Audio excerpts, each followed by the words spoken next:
Okay, so yang kita ada Civic FL FL1 ke FL5 ni. Yang ini dia ada barang sendiri. So yang ni kita nak buat bracket dia.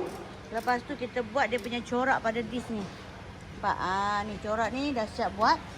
So sekarang dah siap, kita nak pasang saja. Bawa barang sendiri, nak datang kedai, pasang pun boleh. Sebelah sini dah siap Yang ni dia buat corak, nampak ni. Ni corak dia. Asal dia kosong, tak ada corak, so kita buat corak pun boleh.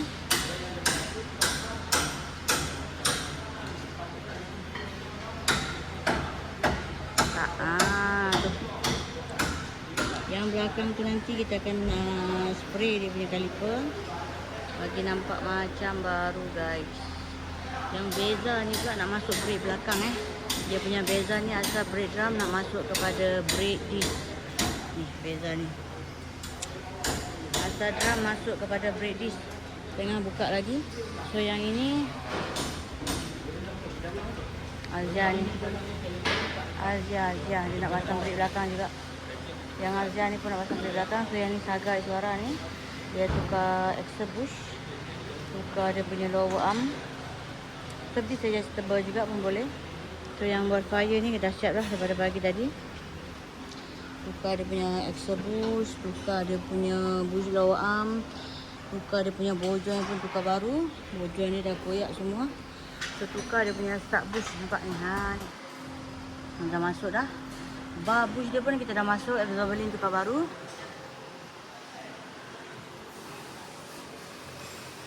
Absorber link dia tukar baru, guys. Lagi nak tukar dia punya absorber mounting. Yang BM ni dia nak pasang brake depan. Dia nak pasang brembo depan. BM nak pasang brembo depan. Honda CB-FD ni tukar bush lower arm heavy duty. Tu bush dia tengah pump. So wajah ni dia tukar bush Wajah ni buat apa? Telik ambu, tulang anjing, lower arm semua lah Yang bunyi-bunyi semua bahagian belakang tu dah confirm. So yang ni kita ada ni Honda import ni. Dia masuk brake depan Sumitomo. Abang ambil step brake ni Sumitomo 4-port ori refurbish punya. So korang untuk hari ni masih ada kekosongan. Yang mana nak datang boleh terus walk in saja. Tak perlu tunggu janji boleh terus walk in saja. Nak skim dis boleh, nak survey adjustable pun boleh.